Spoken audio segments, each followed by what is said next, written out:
আমার আবু বকর সিদ্দিক রাদিয়াল্লাহু তাআলা আনহু আবু জেহেল উতবা সাইবাদের দিকে লক্ষ্য করে ডাক দিয়ে বলেছিলেন, ও আবু জেহেল উতবা সাইবারা শুনে নাও, যেই কথাগুলো তোমরা আমার সামনে বয়ান করিলাও এই কথাগুলো কি রাসূলুল্লাহর জবান দিয়ে বের করেছে বলাও? তোমরা বানে বানে বলছো না, বলে নাও যে এগুলো আলোচনা করলাম চুল পরিমাণ আমরা বাড়তে বলি নাই এবং চুল পরিমাণ আমরা কম বলি নাই, হুবাহুব জেরাস কবে শোনালাও। আবু বকর বাপজি ডাক দিয়ে বলেছিলেন, আবু জেহেল, আল্লাহর নবীর জবান দিয়ে যদি কথাগুলো বেরিয়ে যায়, নবী যদি বলেন আমি মেরাজে গিয়েছিলাম, আমি আবু বকর আল্লাহর নবীর কথাগুলো সত্য বলে মেনে নিলাম, বলুন সুবহানাল্লাহ। আবু জেহেল বলল, একেও পারা গেল না। আল্লাহর নবীজির কাছে আবু বকর দৌড়ে গিয়ে বলেছিলেন, হুজুর, আপনি আজ সকালবেলায় ফজরের নামাজের উপর সাহাবাদের সামনে এই কথাগুলোকে আলোচনা করেছিলেন, বলুন। আল্লাহর নবী বলেন, আবু বকর রে, তুমি কি আমার কথার উপর সন্দেহ করেছো, বিশ্বাস কে করো নাই? নবীজের বন্ধু আবু বকর কাঁদে আর বলে, নবী, আমি আপনার আবু বকর বন্ধু সাহাবা, আপনাকে এত বিশ্বাস করে শুনে নেন হুজুর। আমি বলেছি আল্লাহর নবীজির জবান দিয়ে যদি কথাটা বেরিয়ে যায়, আল্লাহর নবীর কথাগুলো সত্য বলে আমি মেনে নিলাম। আমার বিশ্ব নবী আর থাকতে পারলেন না। আবু বকরকে বুকের সাথে জড়ে ধরে বললেন, আবু বকর, আজ থেকে আমি তোমার নাম সিদ্দিক বাড়িয়ে দিলাম, বলুন সুবহানাল্লাহ। তুমি সত্যবাদী। এই উমারের নামটা বাপজি ফারুক এমনি দেয়নি, আপনারা হয়তো শুনেছেন। রসুলের জীবদ্দশায় নবী বেঁচে আছে, এক সাহাবা আর এক ইহুদি বেঈমান, সে নবীর উপর ঈমান আনেনি। তাদের দুজনের জমি একই পাশাপাশি আলী। এখন ওই দুই জমির মাঝখানে বাপজি একটা খাজুর গাছ রয়েছে। ওমর আইলটাকে ধাক্কা ধুক্কি দিয়ে, ওমরের জামানাতি, রসুলের জামানাতি, ওই সাহাবা মুসলমান সাহাবাটা আইলটাকে ঠেলাঠুলি দিয়ে বাপজি গাছটাকে ওর দিকে করে নিয়েছে। আমাদের এলাকায় এক শ্রেণী মানুষ আছে, দেখেন, অনেকে বলে যে আল কাটে। এবার যারা আল কাটে তারা দেখবেন কাপড়কে এমন করে বান্না মারবে, কাপড়কে আটে সিটে বসে বাপজি লাগবে ওই আল কাটতে। ওর আলের উপর দিয়ে মানুষ হাইটে যেতে পারে না, এমনই শুরু করে ফেলে। তো ওই সাহাবা বাপজি আলটাকে কেটে খুঁটে ধাক্কা ধুক্কি দিয়ে ওর দিকে গাছ করে নিয়েছে। গাছ কিন্তু ওর নয়। ইহুদি সকালবেলায় যে দেখছে গাছ ওর দিকে, মুসলমান সাহাবার বাড়িতে এসে বললেন, ভাই গাছটা আমার, তুমি কেন করে নিয়েছো? বলে না, এই গাছ আমার। বলে রসুলকে ডেকে নিয়ে এসে দেখাবো। সাহাবা ডেকে নিয়ে আসলো, নবী দেখলেন। নবী ন্যায্য বিচার করে বললেন, ভাই সাহাবা, এই গাছটা তোমার দিকে নয়, এই গাছটার হকদার হচ্ছে ইহুদি। সে আমাকে না মানো, সে তো মানুষ, এই গাছ ওকে ছেড়ে দাও। নবী বিচার করিতে চলে গেলেন। সাহাবা বলল, ইহুদি বলল, ভাই দেখলে তোমার নবীকে না মানতে পারি, কিন্তু তোমার নবী মিথ্যা কথা বলে নাই, ইনসাফের সহিত বিচার করেছে। সাহাবা বলল, আমার নবী মনে হয় কোনো টেনশন আছে, বিচারটা আমার মনোভূত হয়নি, সঠিক হয়নি। আর একটা লোক আছে, সে সঠিক বিচার করে। ওর বিশ্বাস ছিল ওমর কে দেখতেন, ইহুদির নাম শুনলি ওমরের চোখ দুইটা কুখের মতো লাল হয়ে যেত। উনি সহ্য করতে পারতেন না ইহুদিকে দেখলে। তা ওর ধারণা যে ইহুদির ব্যাপারে যাহাতে গাছ শুনবে, আর ও গাছ ওকে তো দিবই না, আমার দিকে রায় প্রকাশ করে দিবে। এখন যেটা বিচার হচ্ছে বর্তমান বাবজি, এখন সরকার বলেন আর আপনার আমাদের গ্রামগঞ্জে যে বিচারগুলো হয়, সব মানুষের কট টেনে বিচার হয়। বাপ দুর্বল হলে গরিব হলে তাকে আরো কণ্ঠাসা করে দেয়, কিন্তু অপেক্ষায় থাকবেন কিয়ামতের ময়দানে। আজ যারা বাপজি দুর্বল তারা কিয়ামতের ময়দানে সবল হবে, বলুন আলহামদুলিল্লাহ। আর যারা সবল দুনিয়ায় তারা দুর্বল হবে, সেদিন অসহায় হয়ে যাবে। আল্লাহ বলছেন সেদিন আমি ন্যায্য বিচার করব। যারা কর টেনে বিচার করবে তাদেরও হালুয়া টাইট করবে সেদিন, শুধু মৃত্যুর অপেক্ষায়। সাহাবা বললে আর একজন আছে ওমর, তাকে নিয়ে এসে বিচার করব। ইহুদি বললে চলো। ওমরকে দুজনায় ডাকতে গিয়েছে। ইহুদি তো রাজি নাই, কিন্তু উপায় নাই, সাহাবা মানছে না, তা নিয়ে গেলে ওমরের কাছে গিয়ে বলছেন হুজুর একটু আমার জমিতে চলুন, একটা বিচার করতে হবে। ওমর জানে যে রাসূল এখনো বেঁচে আছে, মরে নাই। আর নবী জিন্দা থাকা অবস্থায় ওমর দ্বিতীয় কোনো বিচার করবে না, বলুন আলহামদুলিল্লাহ। এটা ওমরের আকীদা, বিশ্বাস। ওমর বললেন ভাই সাহাবা, এ বিচার আউয়াল না ইসনান, এ বিচার প্রথম না দ্বিতীয়? ও হাসতে হাসতে বলেছে বিচার ইসনান, দ্বিতীয়, 2 নাম্বার বিচার।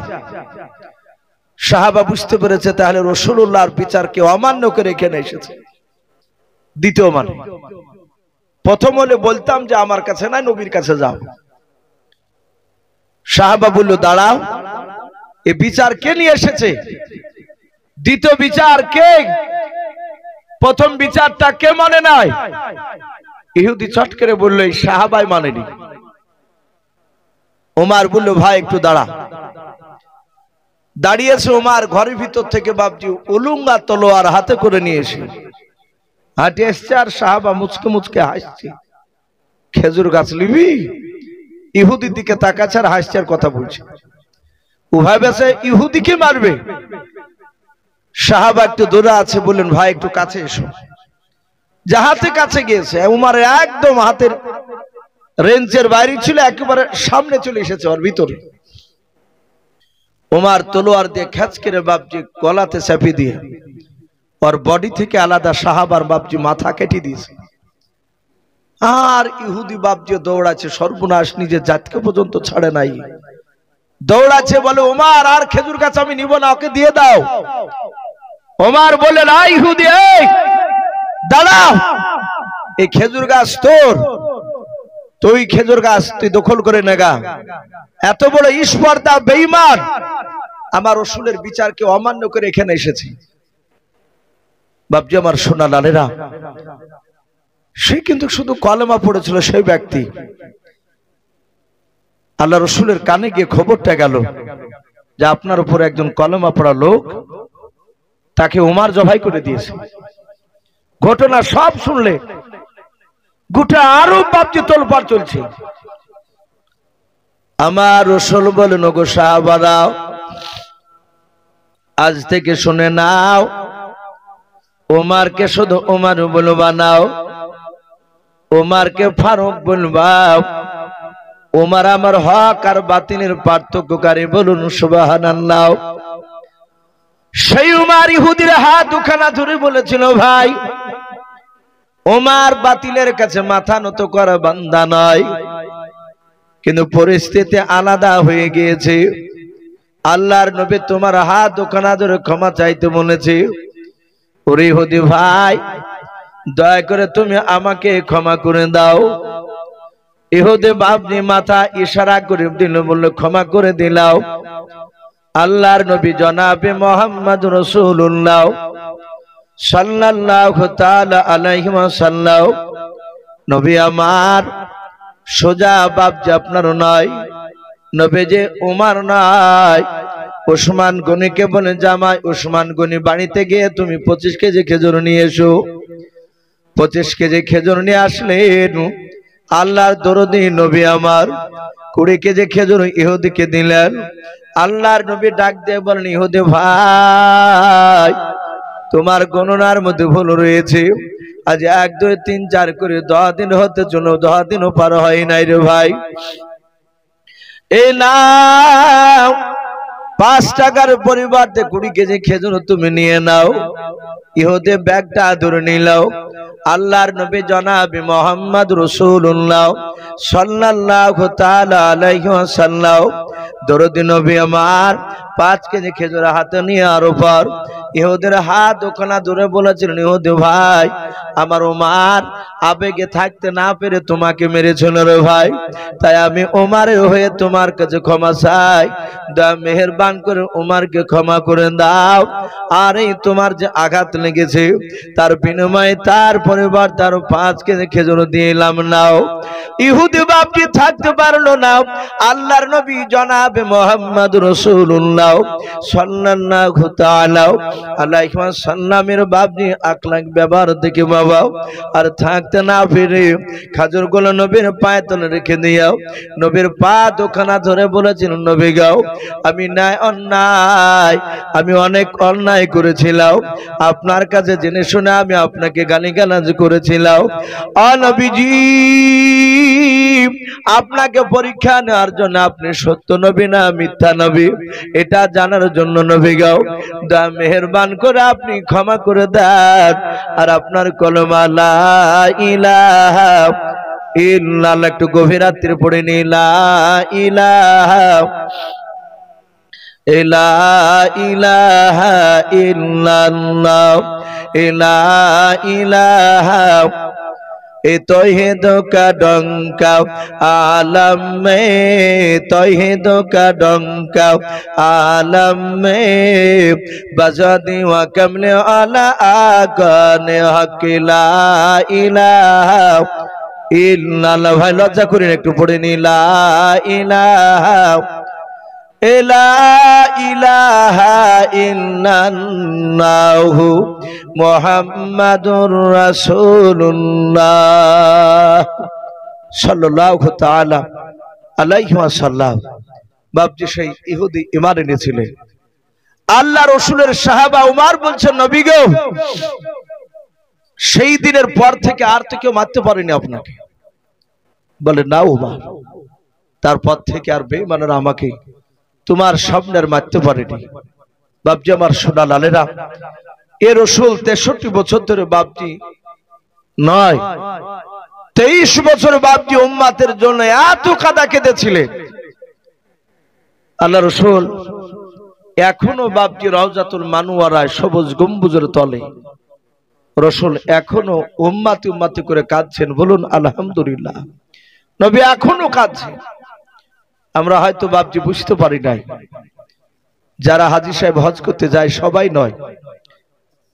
হাত কাটা ইমাজউদ্দিন রহমাতুল্লাহ আলাই নদিয়া জেলার বাপজি একটা হাট গোবিন্দপুর গ্রামের বিখ্যাত একটা বক্তা ছিলেন।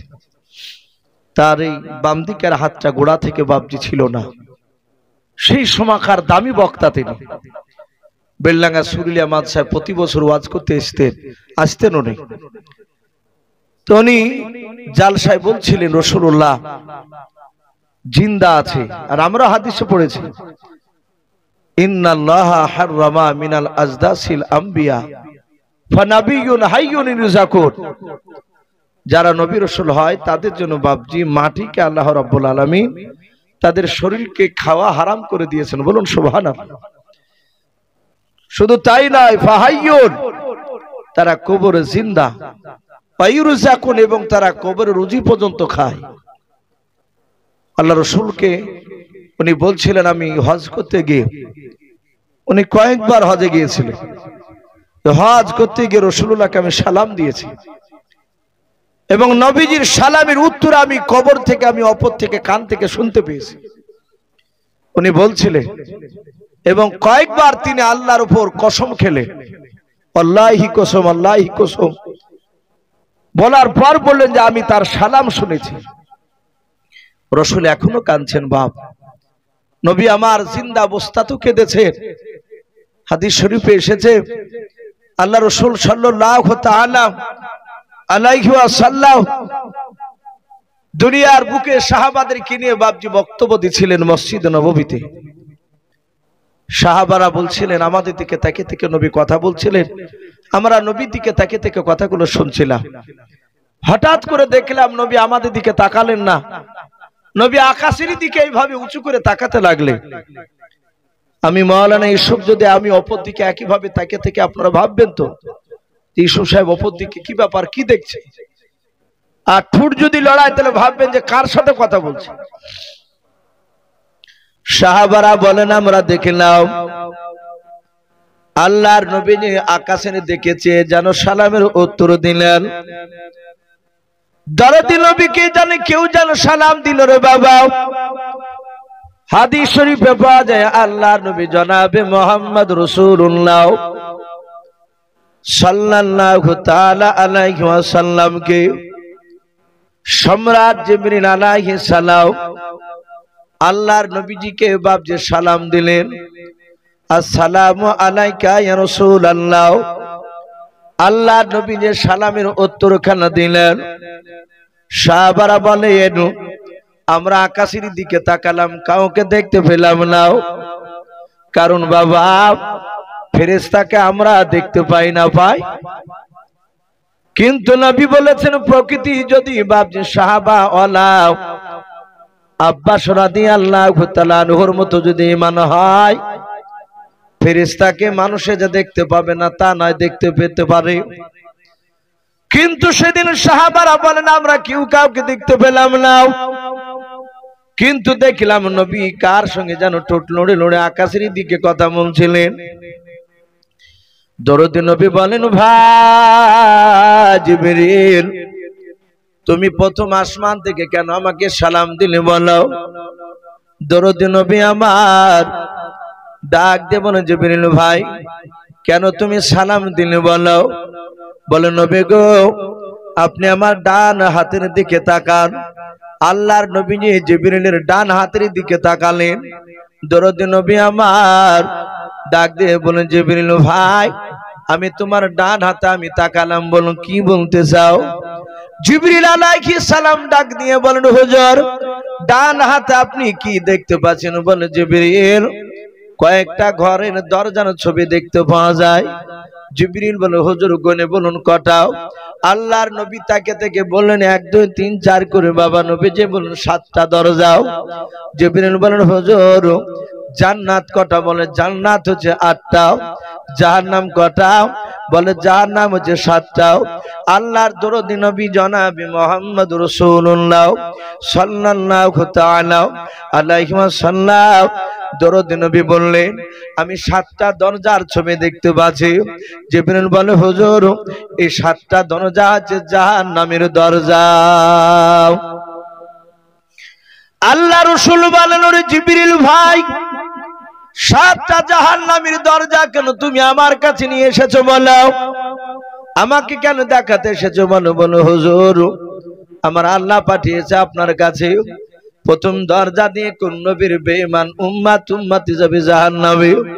দ্বিতীয় দরজা দিয়ে কোন নবীর বেঈমান উম্মতি যাবে জাহান্নামে। এটা আপনাকে দেখানোর জন্য আমাকে পাঠিয়েছে আল্লাহর নবী জনাবে মুহাম্মদ রাসূলুল্লাহ সাল্লাল্লাহু তাআলা আলাইহি ওয়াসাল্লাম। দরুদ নবী আমার ডাক দিয়ে বলেন জিবরিল ভাই তাড়াতাড়ি বলো প্রথম নাম্বার দরজা দিয়ে কোন নবীর বেঈমান উম্মতি জাহান্নামে যাবে বলো? জিবরিল বলে হুজুর প্রথম দরজা দিয়েও হযরত আদম শফিউল্লাহ আলাইহিস সালাম, হযরত দানিয়াল আলাইহিস সালাম, হযরত শীশ নবী আলাইহিস সালাম, এইভাবে বাপজি বেশ কয়েকটা নবী রাসূলের নাম করলেন। ডাক দিয়ে বলেন হুজুর এই সব নবী রাসূলদের এক শ্রেণীর বেঈমান উম্মতি হবে, তারা এই প্রথম কারণ দরজা দিয়ে জাহান্নামে চলে যাবে। ভাই আর কয়েক মিনিট বসি, রাত্রি অনেক গভীর হয়ে গিয়েছে, প্রায় 1টা বাজতে ছিল। মানুষ ধৈর্যের আপনার বাইরে হয়ে যাচ্ছে মানুষের, যেহেতু আবার ফজরের নামাজ আছে, যেহেতু এখনো বাপজি আমাদের সামনে ফজরের নামাজ। আর একটু বসি ভাই, আর একটু বসি দিয়ে আখিরি দোয়া নিয়ে সবাই বাড়ি যাবো ইনশাআল্লাহ। আল্লাহর নবী জনাবে মুহাম্মদ রাসূলুল্লাহ সাল্লাল্লাহু তাআলা আলাইহি ওয়াসাল্লাম নবী আমার বলেন জিবরিল ভাই দ্বিতীয় দরজা দিয়ে কোন নবীর বেঈমান উম্মতি যাবে বলো? ডাক দিয়ে বলেছিল হুজুর দ্বিতীয় দরজা দিয়ে হযরতে জাকারিয়া নবী আলাইহিস সালাম, হযরতে ইদ্রিস নবী আলাইহিস সালাম, হযরতে মুসা কালিমুল্লাহ আলাইহিস সালাম। এইভাবে বাপ যার অনেকগুলো কয়েকটা নবী রাসূলের নাম করলেন। বললেন হুজুর এই সব নবী রাসূলদের এক শ্রেণীর বেঈমান উম্মতি হবে, তারা 2 নাম্বার দরজা দিয়ে জাহান্নামে চলে যাবে। 3 নাম্বার দরজা দিয়ে কোন নবীর বেঈমান উম্মতি যাবে বলো জিবরিল ভাই? বলে নবী গো হযরতে লূত নবী আলাইহিস সালাম, হযরতে নূহ নবী পয়গম্বর আলাইহিস সালাম, হযরতে ইব্রাহিম নবী আলাইহিস সালাম। এইভাবে বাপ যে নাম করলেন, এই সব নবীদের এক শ্রেণীর বেঈমান উম্মতি হবে, তারা 3 নাম্বার দরজা দিয়ে জাহান্নামে চলে যাবে। আল্লাহর মায়ার নবীর কাছে বাবা জিবরিল 3 4 5 6 করে পর্যন্ত বললেন, 7 নাম্বার দরজা বাকি আছে। দরদি মায়ার নবী ডাক দিয়ে বলুন গো জিবরিল ভাই বলো বলো 7 নাম্বার দরজা দিয়ে কোন নবীর বেঈমান উম্মতি যাবে বলো? হযরত জিবরিল আলাইহিস সালাম কথা বলেন নাই। আল্লাহর নবী বলেন জিবরিল ভাই তাড়াতাড়ি বলো 7 নাম্বার দরজা দিয়ে কোন নবীর বেঈমান উম্মতি যাবে বলো? জিবরিল কথা বলে নাই, শুধু ফাল করে নবীর দিকে চেয়ে আছেন। আল্লাহর নবী বলেন আমি জিবরিলের চোখের দিকে তাকালাম, দেখলাম তার 2 চোখের কোনা দিয়ে বাপ যে পানি ঝরতেছিল। আল্লাহ দরদি নবী বলেন জিবরিল ভাই তোমাকে আমি 1 2 3 4 করে 7 নম্বর পর্যন্ত নয় 6 নম্বর পর্যন্ত নাম করতে শুনলাম, তোমার চোখ দিয়ে পানি ঝরে নাই। ওরে জিবরিল ভাই 7 নাম্বার দরজা নবীর নাম না করে তোমার চোখ দিয়ে কেন পানি ঝরে, কেন কাঁদতেছো তুমি বলো? হযরত জিবরিল আলাইহিস সালাম ডাক দিয়ে বলে হুজুর 7 নাম্বার দরজার নামটা বলতে কষ্ট পাই। আল্লাহর দরদি নবী বলেন না জিবরিল ভাই কষ্ট পেও না, তাড়াতাড়ি বলো। বলে নবী গো 7 নাম্বার দরজা দিয়ে হযরতে ও নবী যে আপনার কিয়ামত পর্যন্ত এক শ্রেণীর বেঈমান উম্মতি হবে, তারা আপনার সুন্নাত অনুযায়ী চলবে না, তারা আল্লাহর কোরআনের বিধান অনুযায়ী চলবে না। নবী গো সেই সব লোকেরা আপনার উম্মত হবে এক শ্রেণীর বেঈমান, তারা 7 নাম্বার দরজা দিয়ে জাহান্নামে চলে যাবে। আল্লাহ রাসূলকে কথাটা বলে জিবরিল আলাইহিস সালাম তিনি অদৃশ্য হয়ে গেলেন। নবী অঝর নয়নে বাপজি কাঁদতে লাগলেন। কাঁদতে কাঁদতে বাপজি রাসূলুল্লাহ বাড়ির দিকে চলে গেলেন। সব সাহাবারা বলেন রাসূলকে ডেকো না, নবী আঘাত পেয়েছে, নবী ঠিক চলে আসবে। ভাই বিশ্ব নবী আমার 3 দিন ধরে এসেছিলেন না মসজিদে। 3 দিন পর 4 দিনকার দিন রাসূলের বন্ধুরা আবু বকর বাড়িতে গিয়ে নাই রাসূলের বাড়িতে আবু বকরকে ডাক দিলেন। রাসূলের ডাকা সাড়া পেলেন না, নবী উত্তর দেয় না। নবীর কলিজা টুকরা বিটি মা ফাতেমাতু জোহরা রাদিয়াল্লাহু তাআলা আনহা তিনি সালামের উত্তর দিয়ে বেরিয়ে এসে বললেন ওগো আমার আব্বার বন্ধুরা, আমার আব্বা কই? আমার আব্বা 4 দিন হতে চলো বাড়িতে আসে নাই।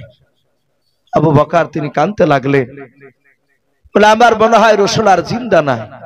বাপজি সেই নবী আমাদের গুহার ভিতরে বাপজি 3 দিন ধরে কেঁদেছিলেন শুধু উম্মতি করে। জিন্দা অবস্থায় নবী বলেছিলেন ওগো আল্লাহ আমার একটা উম্মত জাহান্নামে থাকা পর্যন্ত আমি সহ্য করতে পারবো না, আর আমি তোমার নবী জান্নাতে যেতে পারবো না। লাস্টে সাহাবারা বাপজি কেউ রাসূলুল্লাহকে তুলতে পারে নাই। তার বিটি ফাতেমাতু জোহরা রাদিয়াল্লাহু তাআলা আনহাকে নিকটে এসেছিলেন। সাহাবারা জানতে নবী তার বিটিকে খুব ভালোবাসতেন, ফাতেমাকে। এটা হাদিসে এসেছে আপনার নারী আর পুরুষের মধ্যে থেকে একটা মানুষের যদি ছেলে মেয়ে থাকে, বেটা ছেলে চেয়ে বাপজি বিটি মেয়েটাকে বাপজি বেশি ভালোবাসা, এটা হচ্ছে নবী সুন্নাহ। না আজ বাপজি উল্টো হয়ে গিয়েছে। আজ আমরা মেয়ে হলে বাপজি মনটা খারাপ হয়, মেয়েদেরকে বেশি ভালোবাসি না যে অনেক টাকা লাগবে বলে বিয়েতে। আমরা বেটা ছেলেকে দেখে ভালোবাসি।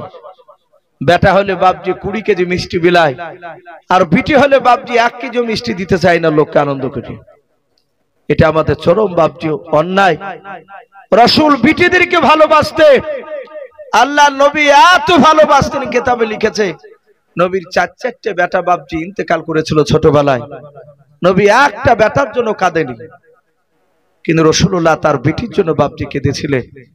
তাই অনুরোধ করব বাপজি, আমি আপনাদের সকলকে বলবো, সে রাসূলের বিটি ফাতেমা জোহরা, তিনিও এসে ডেকে বাপজি রাসূলকে উঠাতে পারলেন না। লাস্টে জিবরিল আলাইহিস সালাম এসে বললেন, আসসালামু আলাইকা রাসূলুল্লাহ, হে নবী আপনি কাঁদবেন না। ইয়ারফাউ রাসাকা, নবী আপনি মাথা তুলুন। আপনার যারা প্রকৃত উম্মতে হবে তারা একটাও জাহান্নামে যাবে না, বলুন সুবহানাল্লাহ। শুধু তাই নয়, কিয়ামতের ময়দানে আপনাকে মাকামে মাহমুদ বলে একটা জায়গা দেওয়া হবে, যে মাকামে মাহমুদ আদম নবীকে দেওয়া হবে না, ঈসা নবীকে দেওয়া হবে না, দাউদ নবীকে দেওয়া হবে না, মুসা আলাইহিস সালাম কোন নবীকে দেওয়া হবে না, শুধুমাত্র আপনাকেই দেওয়া হবে। আপনার জন্যই বরাদ্দ করা হয়েছে। বাপজি আমার সোনা লালেরা, রাসূল বলেন ওটা কি হবে? বলে সেই মাকামে মাহমুদে বসে থাকবেন, আপনার সামনে দিয়ে জাহান্নামীরা জাহান্নামে যাবে, আপনার উম্মতিকে দেখে আপনি চিনতে পারবেন। ওগো নবী, যতবার ওই মাকামে মাহমুদে বসে হাতখানা ধরে আপনি বলবেন আল্লাহ একে জান্নাতে দাও, আল্লাহ ততবারে আপনার দোয়াকে কবুল করে নিয়ে জান্নাতে দিবে, বলুন সুবহানাল্লাহ। এই ছিল সেই রাসূল। তাই বাপজি, সেই রাসূলকে বাপজি ভালোবাসতে হলে আমাদেরকে 5 ওয়াক্ত নামাজ পড়া লাগবে। মাদ্রাসা জালসা আলহামদুলিল্লাহ আপনারা যথেষ্ট বাপজি দান দিয়েছেন মাদ্রাসায়। মা বোনেরা পর্দার আড়াল থেকে কথাগুলো শুনছেন, আমি মা বোনদেরকে বলবো, মা বোন, আমার পূর্বেকার বক্তা আমাদের হুজুর মা বোনের সম্পর্কে উনি আলোচনা করছিলেন, শেষের দিকে শুনছিলাম। আমিও মা বোনদেরকে বলবো, মা বোন আপনারা যারা বিবাহিতা মা বোন, তাদেরকে অনুরোধ করবো আপনারা স্বামী সেবা করবেন, পর্দায় থাকবেন, 5 ওয়াক্ত নামাজ পড়বেন। আর বাপজি স্বামীর খিদমত করার কথা বলা হয়েছে, এসবগুলো করলে মেয়েদের জন্য রব্বুল আলামিন 8টা জান্নাতের দরজা খুলে দিবেন, বলুন আলহামদুলিল্লাহ। আর বাপজি ভাইদেরকে বলবো, আপনারাও আপনার বিবিদের উপর হক পূর্ণাঙ্গভাবে আদায় করবেন, আপনারা ছেলে মেয়েদের হক আদায় করবেন। ভাই যাই হোক, অনেকে বসে আছেন, অনেকে তাকিয়ে আছেন একটু দোয়ার জন্য।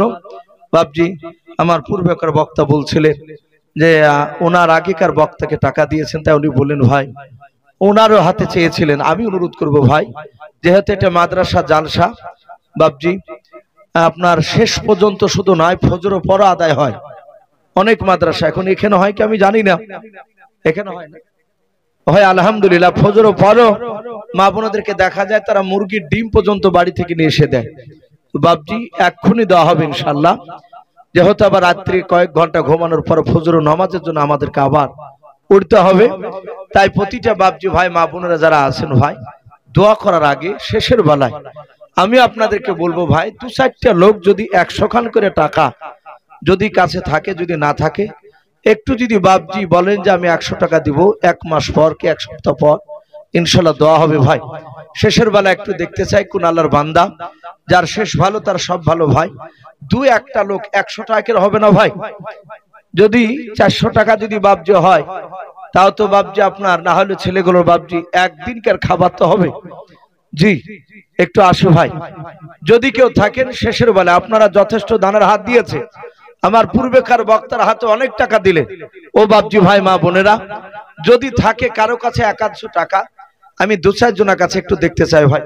এই দেখেন মাশাআল্লাহ, এই দেখেন বাপজি আমার নতুন 100 টাকা নোট আল্লাহ রাস্তায় ধরে দিয়েছেন, আল্লাহ তার দানকে কবুল করুন।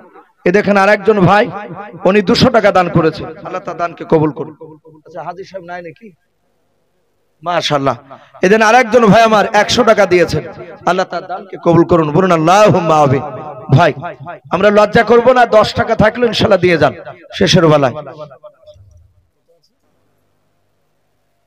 এই দেখেন আলহামদুলিল্লাহ 5 টাকার কয়েন, হ্যাঁ অনেকগুলো। আরেকজন ভাই আমার 100 টাকা দিয়েছেন, এই কয়েলগুলো প্রায় 50 টাকার বেশি হয়ে যাবে।